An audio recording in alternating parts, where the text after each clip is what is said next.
नमस्कार दोस्तों, आप सभी का एक बार फिर से स्वागत है सामर्थ्य अकेडमी के इस ई लर्निंग प्लेटफॉर्म में। जैसा कि आप सभी को पता है, हम लोग छत्तीसगढ़ के इतिहास को लगातार कंटिन्यू कर रहे हैं। आज छत्तीसगढ़ के इतिहास में हम लोग जितने भी एंशिएंट इरा में हमारे यहाँ डायनेस्टी हुए हैं, उनमें से हमने कल एक और महत्वपूर्ण डायनेस्टी पढ़ा था, नलवंश। आज हम लोग पढ़ने वाले हैं सर्वपुरी वंश के बारे में। सर्वपुरी वंश के बारे में आज हम लोग देखने वाले हैं। इस वंश से संबंधित चीज़ों को, इस वंश से संबंधित स्थापत्य को, इस वंश से संबंधित मुद्राओं के बारे में, शासकों के बारे में, और इस डायनेस्टी से जो एग्ज़ाम में प्रश्न आते हैं उनके बारे में हम लोग देखने वाले हैं। अगर आप लोगों में से जो भी ऐसा कोई नया व्यूअर्स है जो हमारे इस चैनल को पहली बार देख रहे हैं, जो CGPSC और CG व्यापम की तैयारी करना चाहता है और उसको अभी उसके रास्ते में, उसके मार्ग में पैसा एक बाधा है, तो उसको कुछ नहीं करना है। सामर्थ्य अकेडमी के चैनल को केवल सब्सक्राइब करना है, बेल आइकन को प्रेस करना है और साथ ही साथ आपको अपने दोस्तों को शेयर कर देना है। बस इतना आपको काम करना है। उसके बाद हमारे प्लेलिस्ट पर आपको लगातार मिल जाएगा कि हमने क्या क्या चीज़ें आपको पढ़ाई है।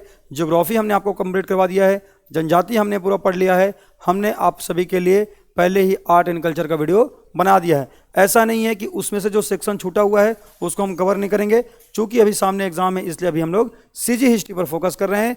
दिन उसके बाद में हम लोग आगे और इसको पढ़ेंगे जो बचा हुआ होगा टॉपिक को। तो चलो आज हम लोग सर्वपुरी वंश को है ना स्टार्ट करते हैं। हर रोज की तरह आज मैं आप सभी को बता देता हूँ कि जैसे कि हम लोग पढ़ते हैं तो पढ़ने से पहले हम लोग उसके बारे में पहले ओवरव्यू लेते हुए चलते हैं। चीज़ें आपके लिए पीछे लिखी हुई हैं, बहुत ज़्यादा वीडियो लंबा ना हो इसलिए मैं चीज़ों को आपके लिए लिख दिया हूँ पहले से। चीज़ों को मैं आपको समझा दूंगा, फिर हम लोग आगे बढ़ेंगे। ठीक है, चलिए यहाँ पर देखिएगा, हम लोग पहले पढ़ने वाले हैं आज सर्वपुरी वंश के बारे में। सर्वपुरी वंश के बारे में आपको जो चीज़ें जाननी है उसमें से ये पहले स्लाइड में दिख रहा होगा आप सभी को कि इस वंश का संस्थापक कौन है। तो पहला ही प्रश्न ये बनता है, इस वंश का संस्थापक है सर्वराज। कई इतिहासकारों का मानना है इसी के नाम पर इनकी राजधानी और इसी के नाम पर इस वंश को सर्वपुरी वंश कहा जाता है, ऐसा इतिहासकारों का मानना है। बेहद आसानी से याद होने वाला नाम है। सर्वपुरी वंश का संस्थापक है सर्वराज। इसकी राजधानी क्या है? सरभपुर। देखिए आसानी से याद हो सकता है, कोई इसमें कठिनाई नहीं है। आगे बढ़ेंगे तो देखेंगे अन्य नाम, इनका अदर नाम क्या था, तो इसी वंश को अमरार्य कुल या अमरज कुल कहते थे। अभी हम लोग आगे पढ़ेंगे एक व्यक्ति जिसका नाम है व्याघ्रराज। अभी मैं बताऊंगा आप सभी को व्याघ्रराज। इसका मल्हार ताम्रपत्र प्राप्त हुआ है, मल्हार ताम्रपत्र, और इसी मल्हार ताम्रपत्र में इस डायनेस्टी को सर्वपुरी वंश को क्या कहा गया है? सर्वपुरी वंश को कहा गया है अमरार्य कुल या अमरज कुल। अच्छे से याद रखेंगे। अगर हम बात करेंगे यहाँ पर तो इनके ताम्रपत्रों में और इनके सिक्कों पर और इनके ज्यादातर राजपत्रों पर गजलक्ष्मी का अंकन आपको दिखाई देता है। अच्छे से याद रखना है। इनकी उपाधि परम भागवत की थी। क्या थी इनकी उपाधि? इनकी उपाधि भैया परम भागवत की उपाधि थी। बड़े अच्छे तरीके से आपको याद रखना है। इस समय प्रशासन की सबसे छोटी इकाई ग्राम हुआ करती थी। कौन? ग्राम प्रशासन की सबसे छोटी इकाई हुआ करती थी। तहसील को इस समय भोग या भुक्ति कहा करते थे, याद रखिएगा। ठीक है, यह प्रश्न बन सकता है। आगे देखते हैं। देखिए ये हायरार्की है, कौन कौन से शासक आए हैं, ये इनका एक वंशावली दिया हुआ है, इसको आपको याद करना है। ये व्यक्ति को आप छोड़ सकते हैं, इतिहासकारों में इसको लेकर के मतभेद है, इसको आप छोड़ सकते हैं। फिर कंटिन्यू आपको चीज़ों को याद रखना है। सर्वराज के बाद नरेंद्र को याद रखना है, नरेंद्र के बाद प्रसन्न मात्र को, प्रसन्न मात्र के बाद एक ही व्यक्ति है दुर्गराज, जयराज या मनमात्र, एक ही व्यक्ति है, इसको अलग अलग नाम से जाना जाता है। तो पहले सर्वराज, फिर नरेंद्र राज, फिर प्रसन्न मात्र, फिर दुर्गराज, जयराज या मनमात्र बोलेंगे। फिर उसके बाद इनके 3 बेटे हैं, सुदेवराज, प्रवरराज प्रथम और व्याघ्र राज। बड़े अच्छे तरीके से आपको इसको याद रखने की जरूरत है। सुदेवराज की बात करेंगे, दुर्गराज या जयराज या मनमात्र के बाद जो शासक बनता है वो शासक का नाम क्या है? सुदेवराज। उसके बाद में आपको दिखाई देगा प्रवरराज, और प्रवरराज के बाद जो शासक बनता है उसका नाम है प्रवरराज द्वितीय। इस प्रकार से हम लोग इस वंश को पढ़ने वाले हैं और इस वंश में क्या क्या घटनाक्रम हुए हैं, कैसे हुए हैं, उस पर हम लोग चर्चा करने वाले हैं। तो चलिए सबसे पहले हमने देखा इस वंश का संस्थापक है सर्वराज। ठीक है, इस वंश की राजधानी कौन सी है? सर्वपुर। हमने देखा इनकी उपाधि परम भागवत की हुआ करती थी। ये लोग अपनी राज मुद्राओं पर, अपने राजपत्रों पर गजलक्ष्मी का अंकन करते थे। याद रखना है आपको, ये प्रश्न आपसे पूछा जाएगा, उस समय आपको ये चीजें याद होनी चाहिए, है ना, सर्वपुरी वंश के शासकों के लिए भैया। चलिए आगे बढ़ते हैं और देखते हैं इनके बारे में, इनका धर्म क्या था। हाँ, एक बात याद रख लीजिएगा, इनका धर्म पूछा जा सकता है। हम यहाँ पर धर्म भी लिख देते हैं, इनका धर्म, तो याद रखना है इनका धर्म आपको याद रखिएगा वैष्णव धर्म से संबंधित हैं। किससे? वैष्णव धर्म से संबंधित हैं। वैष्णव धर्म को मानने वाले थे ये लोग, याद रखिएगा। आपसे पूछा जाएगा इस वंश को अमरार्य कुल या अमरज कुल कहाँ पर कहा गया है, तो आप कहेंगे व्याघ्रराज के मल्हार ताम्रपत्र में। बड़े अच्छे तरीके से इस बात को भी याद रखना है। फिर शासकों में सरबराज, नरेंद्र, उसके बाद में आप देखते हैं प्रसन्नमात्र, दुर्गराज, जयराज या मनमात्र एक ही व्यक्ति है, फिर सुदेवराज, फिर प्रवरराज प्रथम, फिर प्रवरराज द्वितीय। इस प्रकार से आपको वंशावली दिखाई देगी भैया। चलिए अब पढ़ते हैं सबसे पहले शासक किसके बारे में, सरबराज के बारे में। सरबराज को इस वंश का संस्थापक कहा जाता है। पहला प्रश्न आपसे पूछा जाएगा, सरबपुरी वंश का संस्थापक कौन है? आपका जवाब होगा सरबपुरी वंश का संस्थापक है सर जी सरबराज। इसकी राजधानी सरबपुर थी, ये आपको याद रखना है, ठीक है। इसका उल्लेख आप सभी को भानुगुप्त के एरण अभिलेख से प्राप्त होता है। भानुगुप्त के एरण अभिलेख से इसकी जानकारी प्राप्त होती है और ये अभिलेख है 510 ईस्वी का। कब का है? 510 ईस्वी का है, याद रखिएगा। भानुगुप्त का एरण अभिलेख बड़े अच्छे तरीके से आपको याद रखने की जरूरत है, भानुगुप्त का एरण अभिलेख, ठीक है जी। आगे बढ़ें क्या, भानुगुप्त के एरण अभिलेख से, है ना। चलिए आगे बढ़ते हैं और देखते हैं कि इस वंश के संस्थापक हैं ये, राजधानी इसकी सरबपुर है। इसके बाद हमने बताया कि वाकाटक शासक प्रवरसेन प्रथम, है ना, कि ये समकालीन था। कई इतिहासकारों का मानना है ये इनका सामंत भी हुआ करता था, ठीक है। सरबराज जो है प्रवरसेन प्रथम का सामंत भी हुआ करता था, ऐसे आपको पढ़ने को मिल जाएगा अलग अलग किताबों में, ठीक है। इसने अपने नाम के सिक्के जारी किए, बड़े अच्छे तरीके से याद रखना है। एक शासक है जो एक नया डायनेस्टी स्टार्ट कर रहा है जिसका नाम है सर्वपुरी वंश। संस्थापक है, अपने नाम पर इस वंश को चालू कर रहा है सर्वपुरी वंश। संस्थापक है सरबराज, इसने राजधानी बनाया सर्वपुरी वंश, है ना। तो इसने अपनी राजधानी किसको बनाया भैया? सरबपुर को इसने अपनी राजधानी बनाया। इसके बाद आपको मैंने बताया इसका उल्लेख भानुगुप्त के एरण अभिलेख से पता चलता है, आप सभी को अच्छे से याद रखना है इस वंश का, है ना। इसके अलावा आपको मैंने बताया कि वाकाटक नरेश प्रवरसेन प्रथम का ये क्या था? समकालीन था, समकालीन था भैया, अच्छे से आपको याद रखना है। कई इतिहासकार क्या बोलते हैं, ये उसका सामंत भी हुआ करता था, ये मैंने आपको यहां पर बता दिया है। इसके बाद मैंने कहा है कि अपने नाम के इसने सिक्के जारी किए हैं, कॉइन जारी किया है, जिस पर इसने पहली बार, अब आप सभी को प्राकृत भाषा की जगह पर संस्कृत भाषा का प्रयोग होता हुआ दिखाई देता है, तो संस्कृत भाषा का प्रयोग किया था इसने अपने सिक्कों पर। अच्छे तरीके से याद रखना है सरबराज के बारे में। सरबराज के बाद जो व्यक्ति आता है उसका नाम है नरेंद्र। क्या है? नरेंद्र राज या नरेंद्र, आपको याद रखना है। नरेंद्र राज के लिए आपको ये ट्रिक याद रखना है, पीकू। पीकू से याद रखना है पहले पीपरदुला, दूसरा याद रखना है कुरुद। क्या याद रखना है? पीपरदुला और कुरुद आपको याद रखना है। पीपरदुला ताम्रपत्र को इसने अपने शासन काल के तीसरे वर्ष में, जबकि कुरुद ताम्रपत्र को इसने अपने शासन काल के 24वें वर्ष में जारी किया था। अच्छे से याद रखना है पीकू। पीकू में पहला अर्थ है पीपरदुला, तीसरे वर्ष। कुरुद का अर्थ याद रखना है, इसने कुरुद ताम्रपत्र को 24वें वर्ष में और पीपरदुला को तीसरे वर्ष में अपने शासनकाल के इसने जारी किया था। अब देखिए यहाँ पर 24वां वर्ष लिखा हुआ है, इसीलिए इतिहासकारों का मानना है कि ये जो नरेंद्र राज है ये क्या था, अपने शासन काल में बहुत लंबे समय तक शासन किया होगा, लगभग 25 साल के आसपास, इसलिए तो ये 24वें वर्ष में कुरुद ताम्रपत्र को जारी कर रहा है। इसलिए लोगों का मानना है कि ये अपने शासन काल में रजत जयंती पूरी कर रहा होगा, रजत जयंती पूरी कर रहा होगा। रजत जयंती कौन? नरेंद्र राज। अच्छे से याद रखना है नरेंद्र राज के बारे में। नरेंद्र राज के बारे में और क्या याद रखना है आपको? नरेंद्र राज ने अपनी मुद्राओं पर गजभिषिक्त लक्ष्मी उल्लेखित करवाया है। क्या करवाया है? अपनी मुद्राओं पर गजभिषिक्त लक्ष्मी इसने उत्कीर्ण करवाया है अपनी मुद्राओं पर। साथ ही साथ इसने अपने ताम्रपत्रों पर, दोनों बातों को अलग अलग याद रखना है भाई, ये ताम्रपत्र पर लिखवाया गया है, जबकि ये मुद्राओं की बात कह रहा हूं मैं यहाँ पर। मुद्राओं पर लिखा गया है गजभिषिक्त लक्ष्मी, और ताम्रपत्र पर इसने लिखवाया है खड़ग धारा जीत भुवे। खड़ग धारा जीत भुवे का अर्थ क्या होता है? खड़ग का अर्थ होता है तलवार, धारा अर्थात कहना, याद रखना, खड़ग धारा जीत भुवे का अर्थ क्या हो जाएगा कि खड़ग अर्थात तलवार की धार की नोक के पर ये पूरे विश्व का क्या है? विजेता है भाई, ऐसा इसने उल्लेखित करवाया है। खड़ग धारा जीत भुवे, तलवार की धार के नोक पर पूरे विश्व को जीतने वाला कौन? नरेंद्र राज, सरबपुरी शासक, ऐसा इसने अपने ताम्रपत्र पर उल्लेखित करवाया है। उसके बाद आपको याद रखना है, इसने अपने अलग अलग विजय अभियान के दौरान अलग अलग ताम्रपत्र जारी किए होंगे, ऐसे इतिहासकारों का मानना है।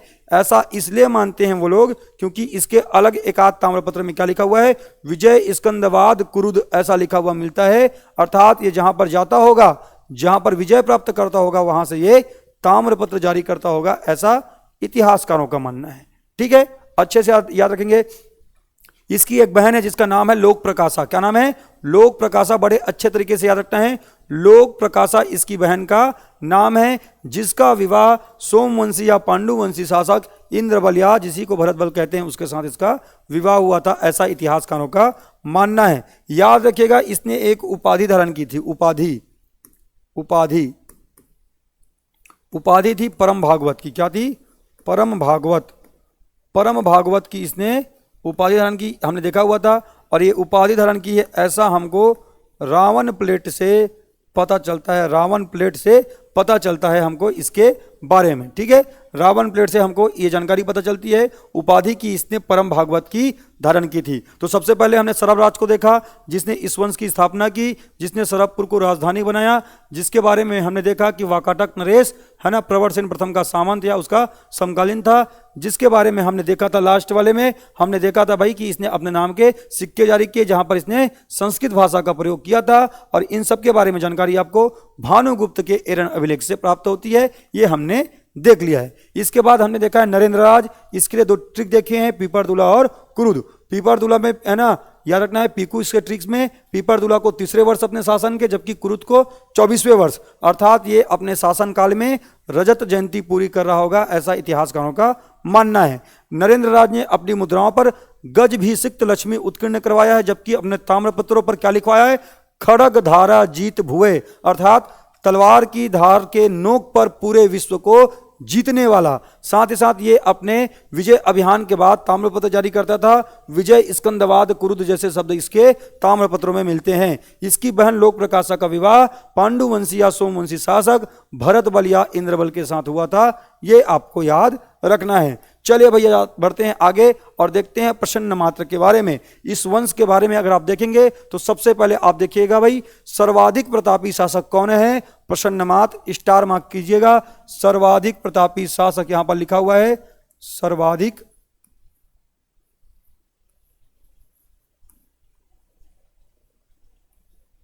प्रतापी। अच्छे से नहीं दिख रहा होगा कलर, इसलिए मैं इसको फिर से लिख रहा हूं। प्रतापी शासक प्रसन्न मात्र था इस वंश में, याद रखना है। प्रसन्न मात्र सर्वाधिक प्रतापी शासक था इस वंश में, इस डायनेस्टी में, अच्छे से याद रखना है। इसने अपने नाम पर एक शहर बसाया जिसको कहते हैं प्रसन्नपुर। क्या कहते हैं?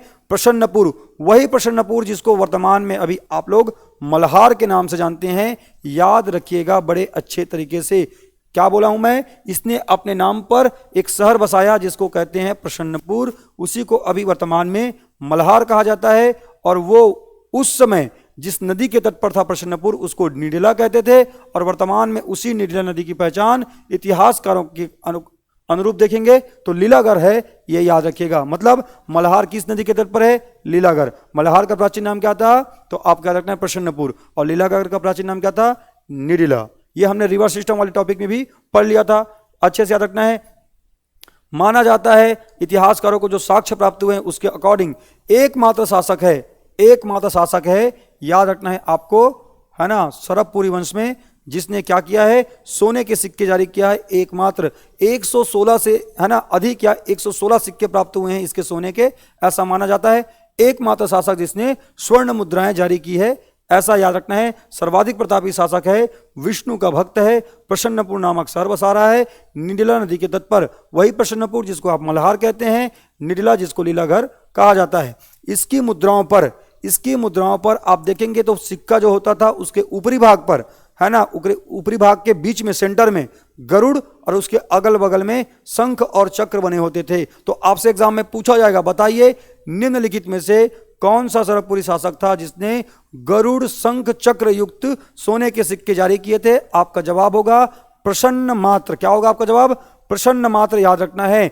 और डॉक्टर श्याम कुमार पांडे जो कि एक पुरातत्वविद है, साथ ही साथ इतिहासकार हैं, उनका मानना है कि ये जो मुद्राएं बनती थी मल्हार में एक टकसाल हुआ करता था। टकसाल समझते हो क्या होता है? टकसाल जहां पर सिक्के बनते हैं, सिक्कों की ढलाई होती है, तो मल्हार में एक टकसाल स्थापित किया गया था। वही मल्हार जिसको आप लोग प्रसन्नपुर कहते हैं, वहीं से ये सिक्के जारी किए जाते थे, ऐसा मानना है डॉक्टर श्याम कुमार पांडे का। मल्हार स्थित टकसाल से इन सिक्कों को बनाया जाता था, इन सिक्कों को ढाला जाता था, ऐसा मानना है किसका? श्याम कुमार पांडे जी का। बड़े अच्छे तरीके से इस बात को याद रखना है। इसके अलावा इसके शासनकाल में अलग अलग निर्माण कार्य हुए हैं, अलग अलग मंदिर, अलग अलग आपको स्थापत्य कला दिखाई देते हैं। जैसे कि मल्हार में ही, चूंकि वही मल्हार जो प्रसन्नपुर है जिसको इसने अपने नाम से बसाया हुआ है, वहीं पर पातालेश्वर शिव जी, डिडनेश्वरी मंदिर और चतुर्भुजी विष्णु की मंदिर इसने बनवाया है, ऐसा आपको पढ़ने को मिल जाएगा। आगे बढ़ेंगे, तालागांव की बात करेंगे तो तालागांव में देवरानी जेठानी का मंदिर 5वीं 6वीं शताब्दी में निर्मित छत्तीसगढ़ की सबसे प्राचीन मंदिर है। बड़े अच्छे तरीके से याद रखना है, ये तालागांव में स्थित है। तालागांव बिलासपुर जिले में है और इस बात को याद रखिएगा, ये वर्तमान में मनियारी नदी के तट पर स्थित है। ठीक है, लास्ट में और देखेंगे इसके बारे में। तो चलिए एक बार प्रसन्न मात्र को फिर से रिवाइज कर लेते हैं। प्रसन्न मात्र जो कि इस वंश का सर्वाधिक प्रतापी शासक है, याद रखिएगा ये विष्णु भक्त था। इसने अपने नाम पर प्रसन्नपुर नामक शहर बसाया है जिसे वर्तमान में मल्हार कहते हो। उस समय जो प्रसन्नपुर था, जिस नदी के तट पर था, उसको कहते थे निडिला। वर्तमान में इसी निडिला की पहचान लीलागर नदी से की जाती है। इसके अलावा इसने एकमात्र शासक है, बताया हूं मैं, सरकपुरी वंश में जिसने सोने के सिक्के जारी किए हैं। 116 सिक्का लगभग इसने जारी किया है, ऐसा माना जाता है। स्वर्ण मुद्रा जारी करता था, एकमात्र शासक है। और ये स्वर्ण मुद्राओं पे गरुड़ शंख चक्र युक्त आपको मुद्राएं दिखती थी, ये बात आपको अच्छे से याद रखना है। डॉक्टर श्याम कुमार पांडे का मानना है कि जो सिक्कों की ढलाई होती थी मल्हार में स्थित टकसाल से होती थी। इसके समय पर मल्हार में पातालेश्वर शिवजी मंदिर, डिडनेश्वरी मंदिर, चतुर्भुजी विष्णु मंदिर, चतुर्भुजी विष्णु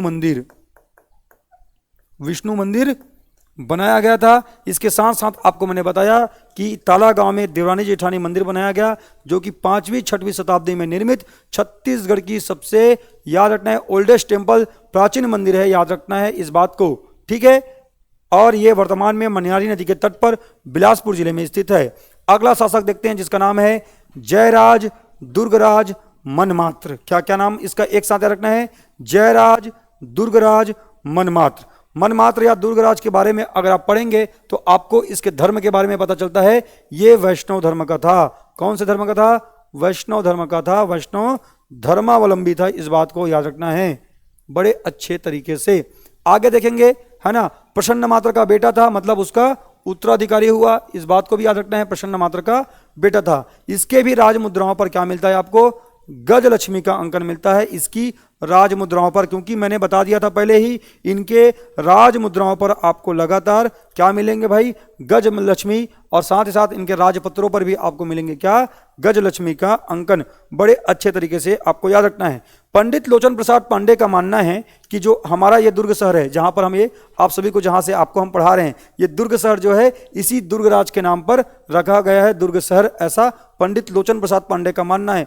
परंतु राय बहादुर हीरालाल के अनुसार ये जो दुर्ग शहर है उसका संबंध जो है ना, शिव दुर्ग नामक एक व्यक्ति से है, एक शासक से है, ऐसा आपको याद रखना है। ठीक है, तो दोनों के अनुसार आपको दुर्ग के बारे में जानकारी पूछा जा सकता है एग्जाम में। बताइए हीरालाल, राय बहादुर हीरालाल के अनुसार, तो आप बताएंगे शिव दुर्ग नामक शासक से। जबकि आपको पूछा जाएगा पंडित लोचन प्रसाद पांडे के अनुसार, तो आप कहेंगे दुर्ग शहर का संबंध जो है ना, किससे है? दुर्गराज या मनमात्र या जयराज के साथ आपको अच्छे से याद रखना है बड़े अच्छे तरीके से। ठीक है, इसके अलावा आपको याद रखना है, ऐसा माना जाता है कि पहली बार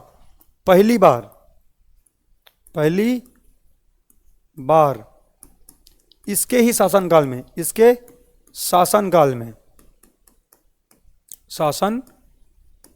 काल में मल्हार से पश्चिम की ओर, मल्हार से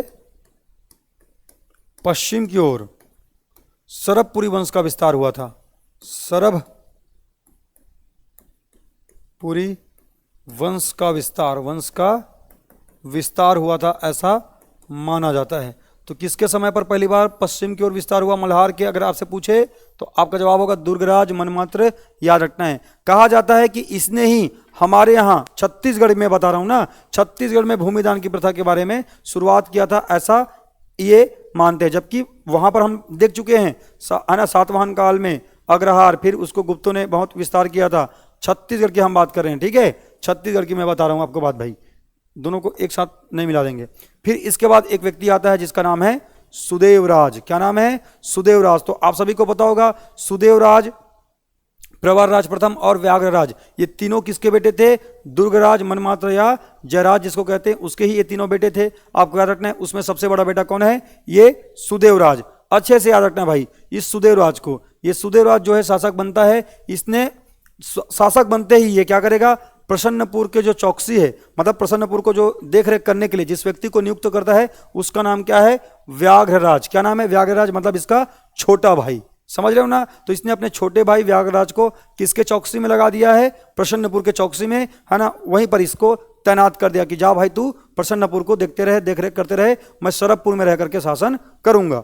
व्याघ्रराज पहुंच गए हैं, वहीं व्याघ्रराज वहीं पर जाकर के एक मल्हार ताम्रपत्र, जिसको प्रसन्नपुर ताम्रपत्र भी कह सकते हो आप लोग, क्योंकि प्रसन्नपुर ही तो मल्हार है ना, वहीं से एक ताम्रपत्र जारी करता है और कहता है कि हमारे कुल को आप लोग अमरार्य कुल या अमरज कुल भी कह सकते हो, जिसके बारे में शुरुआत में मैंने आपको बताया था। अच्छे से याद रखिएगा, ठीक है। इसके अलावा ऐसा माना जाता है कि राजा श्रीतुल्य कुल वंश के जो शासक थे, छठवें और अंतिम शासक, आरंग ताम्रपत्र के अनुसार भीमसेन द्वितीय ने इसके ऊपर आक्रमण किया था और ये पराजित हुआ था। इस बात को आपको अच्छे से याद रखना है सुदेवराज के समय। और ये जब आक्रमण किया तो इसकी सहायता के लिए इसका छोटा भाई कौन है? तो याद रखिएगा प्रवरसेन प्रथम, प्रवरराज प्रथम, ठीक है, प्रवरसेन नहीं कह रहा हूं, प्रवरराज प्रथम ने सहयोग किया और सहयोग करने के कारण क्या हुआ भाई? भीमसेन द्वितीय जो है हार गया था। अच्छे से याद रखना है। तो चूंकि प्रवरराज प्रथम इसमें विजित होता है, इसीलिए क्या करेगा, अब जो सुदेवराज है ये अपने छोटे भाई को, प्रवरराज प्रथम को, दो इसके और छोटे भाई थे ना, प्रवरराज प्रथम और व्याघ्रराज, तो व्याघ्रराज को तो कहां लगा दिया था? प्रसन्नपुर, हाँ ना, प्रसन्नपुर में चौकसी के लिए। तो इसके बाद क्या बचा हुआ था? तो याद रखना है इसके समय आरंग पर इसने अधिकार किया, और आरंग पर अधिकार किया इसकी जानकारी इसलिए मिल रही है क्योंकि आरंग ताम्रपत्र किसका था? भीमसेन द्वितीय का था। ये बात आपको पता है ना अच्छे से, इसलिए जानकारी हमको मिलती है। और ये जब आक्रमण किया भीमसेन द्वितीय ने, तो अपने भाई की मदद किसने किया था? प्रवरराज प्रथम ने। चूंकि ये सहयोग किया और सुदेवराज इस युद्ध में जीत गया, इसलिए प्रवरराज प्रथम को सिरपुर का गवर्नर बना दिया जाता है। कहां का? सिरपुर का गवर्नर, सिरपुर का गवर्नर, सिरपुर का गवर्नर नियुक्त कर दिया जाता है, गवर्नर। अब सिरपुर का गवर्नर बन के बैठ गया है। याद रखिएगा, अब ये सुदेवराज जो था ना, इसने अपने एक सामंत को जिसका नाम था इंद्रबल, क्या नाम था? इंद्रबल, उसको सर्वाधिकारकर्ता जैसी उपाधि देकर के सिरपुर वाले क्षेत्र में भेज दिया था पहले से ही, समझ रहे हो। अब चूंकि ये पहले से उस क्षेत्र में सर्वाधिकारकर्ता के रूप में भेजा गया है इंद्रबल, और यहां पर शासन कर रहा है ना सुदेवराज, तो सुदेवराज को समय समय पर चीजों को अपडेट कर देता है और खुद अपना बढ़िया राजा की तरह जिंदगी जी रहा है। कौन? इंद्रबल। तो इंद्रबल को यहां पर रहते रहते मन में ऐसा भावना आ गया है कि भाई मैं भी काश राजा बनता। लेकिन जैसे ही भीमसेन द्वितीय ने आक्रमण किया, तो भीमसेन द्वितीय को, है ना, पराजित करने के लिए सहयोग किसने कर दिया? अपने भाई को, प्रवरराज प्रथम ने। अब जैसे सहयोग किया, जीत गया, तो वहां का गवर्नर, सिरपुर का गवर्नर किसको बना दिया गया भाई? प्रवरराज प्रथम को। और ये बेचारा मन ही मन में कूद रहा है कि मेरे को बनना था शासक, ये आ गया है होशियार करके, समझ रहे हो। तो अच्छे से आपको समझना है, इंद्रबल को इसने सर्वाधिकारकर्ता नियुक्त किया था, इस बात को याद रखना है। याद रखिएगा, सुदेवराज का सर्वाधिक ताम्रपत्र प्राप्त हुआ है इस वंश में, सर्वाधिक 8 ताम्रपत्र प्राप्त हुआ है, जिसमें से 6 सरभपुर से और 2 सिरपुर से प्राप्त हुए हैं। इस बात को भी अच्छे तरीके से आपको याद रखने की जरूरत है, ठीक है भाई, इतना याद रख लेंगे। चलिए अब आगे बढ़ते हैं, और याद रखिएगा, तो सिरपुर का गवर्नर नियुक्त किया, ये मैंने बता दिया। सुदेवराज ने इंद्रबल को सर्वाधिकारकर्ता नियुक्त किया था, ये इसका सामंत है, सामंत इंद्रबल को सामंत इंद्रबल को सर्वाधिकारकर्ता नियुक्त किया था, ये बात याद रखना है ना। प्रसन्नपुर की चौकसी के लिए अपने छोटे भाई व्याघ्रराज को नियुक्त किया था। ये वही व्याघ्रराज है जिसने क्या किया भाई, जिसने मल्हार से बताया कि हमारे कुल को अमरार्य कुल या अमरज कुल कहते हैं। सब बातों को अच्छे से याद रखना है। चलिए अब आगे बढ़ते हैं। अगला शासक क्या आ जाएगा, वही जिसको सिरपुर का शासक नियुक्त किया गया था, प्रवरराज प्रथम। तो प्रवरराज प्रथम अब शासक बन जाएगा। तो जहां पे ये है, क्योंकि ये सिरपुर पर बैठा हुआ है, तो सिरपुर में बैठा हुआ है गवर्नर था। अब इसके बड़े भाई के बाद में इसको बनना है शासक, तो ये क्या करेगा, सिरपुर को अपनी राजधानी बना देगा। और इनकी राजधानी पहले क्या थी, इनकी राजधानी पहले हुआ करती थी सरबपुर। अब सिरपुर को इनकी राजधानी बना दिया गया है। तो सरबपुर में अभी अब क्या है, सरबपुर थोड़ा खाली हो गया है। अब खाली हो गया, ऐसे कंडीशन में क्या होगा, एक पांडुवंशी शासक है जिसका नाम क्या था, पांडुवंशी शासक है सुरबल। पांडुवंशी शासक ने, सुरबल ने क्या कर लिया था भाई, आक्रमण करके सरबपुर को विजित कर लिया था, है ना, उस क्षेत्र को जीत लिया था। लेकिन क्या होगा, प्रवरराज प्रथम जाएगा, सुरबल को पराजित करेगा और सरबपुर को पुनः जीतेगा और अपने भाई व्याघ्रराज को, जो प्रसन्नपुर में बैठा हुआ था सुदेवराज के समय, है ना, आपको पता है ना, सुदेवराज के समय जो व्याघ्रराज जो बैठा हुआ था प्रसन्नपुर में मल्हार से, जिसने अमरार्य कुल या अमरज कुल कहा था अपने ताम्रपत्र में, उसको बोलेगा कि भाई सरबपुर को तू देखेगा आज से। समझ रहे हो, ऐसा आपको अच्छे से याद रखना है। आगे बढ़ते हैं। इसके बाद आपको दिखाई देता है क्या, प्रवरराज द्वितीय। तो प्रवरराज द्वितीय के बारे में सिर्फ आपको इतनी बातें याद रखना है कि प्रवरराज द्वितीय ने, अच्छे से याद रखना है, ये इस वंश का अंतिम शासक है और इसी के समय वही इंद्रबल जो कि सिरपुर वाले क्षेत्र में सर्वाधिकारकर्ता के रूप में आके बसा हुआ था, उसने चूंकि सुरबल को पराजित किया था। किसने, सुरबल को पराजित किया था प्रवरराज प्रथम ने। इसी से ये बहुत चिढ़ा हुआ था और इंद्रबल ने भाई, है ना, सुरबल का बदला लेते हुए इंद्रबल ने प्रवरराज की हत्या कर दी और इसके बाद इसने पांडु वंश की हमारे यहाँ नींव रख दी, ऐसा माना जाता है। इसका उल्लेख आपको इसके 2 ताम्रपत्रों में मिलता है। ताम्रपत्र, है ना, इस ताम्रपत्र की स्थिति संदिग्ध है। कई किताबों में ये ताम्रपत्र जो है प्रवरराज प्रथम के में लिखा हुआ है, कई किताबों में प्रवरराज द्वितीय के बारे में लिखा है। तुमको याद रखना है 2 ताम्रपत्र थे, एक का नाम था ठाकुर दिया और एक का नाम है मल्हार। ये 2 ताम्रपत्र जारी हुए थे जिसके अकॉर्डिंग इन सब चीज़ों के बारे में जानकारी मिलता है, ऐसा आपको पता चलता है। अच्छे से याद रखिएगा ये सरबपुर के डायनेस्टी के बारे में। तो शुरुआत से एक बार फिर से देखते हैं। आप सभी को मैं फिर से एक बार बताता हूं, है ना। इस वंश का संस्थापक सरबराज, राजधानी सरबपुर, अन्य नाम अमरार्य कुल या अमरज कुल, जिसकी जानकारी व्याघ्रराज के मल्हार या मल्हार ताम्रपत्र से होता है। ताम्रपत्रों पर या सिक्कों पर ये लोग गजलक्ष्मी का अंकन करते थे। इनकी उपाधि परम भागवत की थी। इनका धर्म वैष्णव था। प्रशासन की सबसे छोटी इकाई को ये लोग ग्राम कहते थे। इसके बाद हमने देख लिया था सरबराज, नरेंद्रराज, प्रसन्नमात्र, दुर्गराज, जयराज, मनमात्र या सुदेवराज, प्रवरराज, उसके बाद में प्रवरराज द्वितीय। इसी की हत्या करके इंद्रबल ने पांडु वंश की नींव रखा था। ये सब बातें हमने देखा था सरबराज के बारे में। भानुगुप्त का एरन अभिलेख 510 में इसका उल्लेख। इस वंश का संस्थापक राजधानी सरबपुर। वाकाटक शासक प्रवरसेन प्रथम का सामंत हुआ करता था, समकालीन था, इस बात को याद रखना है। अपने नाम के इसने सिक्के जारी किए थे। संस्कृत भाषा का प्रयोग इसने पहली बार हमारे यहाँ किया है, ऐसा आपको पता चलता है। आगे देखेंगे नरेंद्रराज। नरेंद्रराज के बारे में देखेंगे तो इसके बारे में हमने ट्रिक देखा है, पीकू, जिसमें से पी का मतलब है पीपरदुला और कू का मतलब है कुरुद। पीपरदुला को इसने अपने शासनकाल के 3रे वर्ष में और कुरुद को इसने अपने शासनकाल के 24वें वर्ष में इसने जारी किया था। ठीक है। इसके अलावा हमने बताया कि नरेंद्रराज ने अपनी मुद्राओं पर गज भी सिक्त लक्ष्मी और अपने ताम्रपत्रों पर खड़ग धारा जीत भुवे, तलवार की धार की नोक पर पूरे विश्व को जीतने वाला, ऐसा अंकित करवाया है। विजय स्कंद कुरुद जैसे इसने शब्द लिखवाए हैं, जिसका मतलब है ये विजय होने के बाद ताम्रपत्र जारी करता था। इसकी बहन का नाम था लोक प्रकाशा, जिसका विवाह पांडुवंशी या सोमवंशी शासक इंद्रबल या भरतबल के साथ हुआ था। इसकी उपाधि परम भागवत की थी, जिसका उल्लेख आपको रावण प्लेट से मिल जाता है। ये मैंने आपको पहले ही बताया हुआ है। आगे बढ़ेंगे। प्रसन्नमात्र सर्वाधिक प्रतापी शासक है। इसने अपने नाम पर एक प्रसन्नपुर नामक शहर बसाया था, जिसको मल्हार कहते हो। नीला नदी के तट पर, जिसको वर्तमान में लीलागढ़ कहते हैं। वैष्णव धर्म का उपासक है। इसका एकमात्र शासक है इस वंश में जिसने सोने के सिक्के जारी किए हैं। 116 सिक्के प्राप्त हुए हैं सोने के, ऐसा माना जाता है। इसके सिक्के पर है ना गरुड़ शंख चक्र युक्त इसके सिक्के मिलते थे। इस बात को आपको अच्छे से याद रखना है। डॉक्टर श्याम कुमार पांडे के अनुसार ये जो सिक्कों की ढलाई होती थी वो मल्हार में स्थित टकसाल से हुआ करती थी। इस बात को याद रखना है ना। मल्हार में इसने पातालेश्वर शिव जी, डिडनेश्वरी, चतुर्भुजी विष्णु मंदिर और ताला गांव में देवरानी जेठानी मंदिर इसने निर्माण कार्य करवाया था। इसके अलावा आगे हमने देखा जयराज दुर्गराज या मनमात्र के बारे में। धर्म इसका वैष्णव था, प्रसन्न मात्र का बेटा है, राज मुद्रा इसकी गजलक्ष्मी थी। पंडित लोचन प्रसाद पांडे के अनुसार दुर्ग सर का संबंध इस दुर्गराज के साथ है, जबकि राय बहादुर हीरालाल के अनुसार इस दुर्ग सर का संबंध जो किसके साथ है, तो आप सभी को याद रखना है इनका संबंध आपको दिखाई देता है भैया किसके साथ, तो शिव दुर्ग नामक व्यक्ति के साथ आपको दिखाई देता है। बड़े अच्छे तरीके से याद आपको रखना है।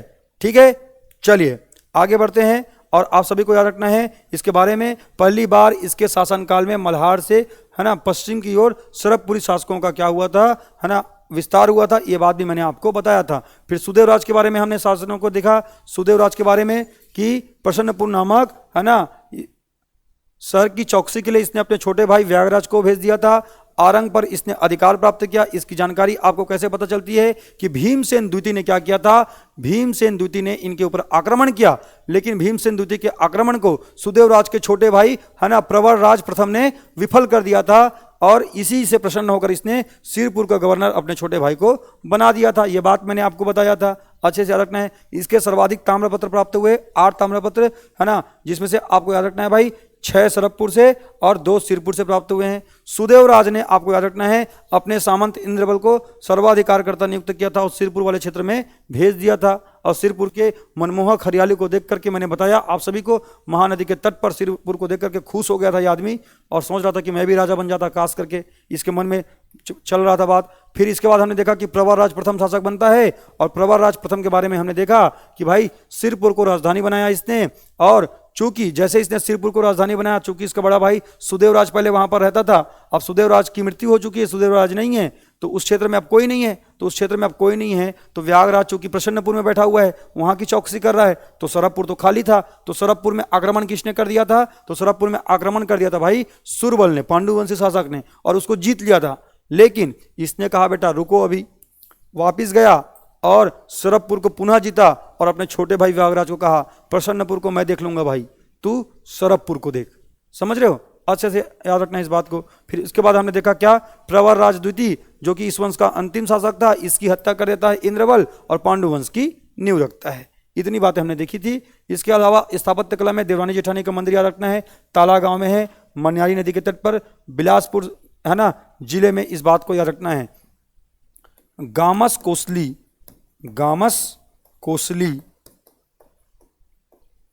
है ना, उत्कीर्ण मुद्रा है ना, गामस कोसली उत्कीर्ण मुद्रा आपको कहां से मिलती है, तो आप बताएंगे गामस कोसली उत्कीर्ण मुद्रा आपको मिलती है भाई मल्हार से।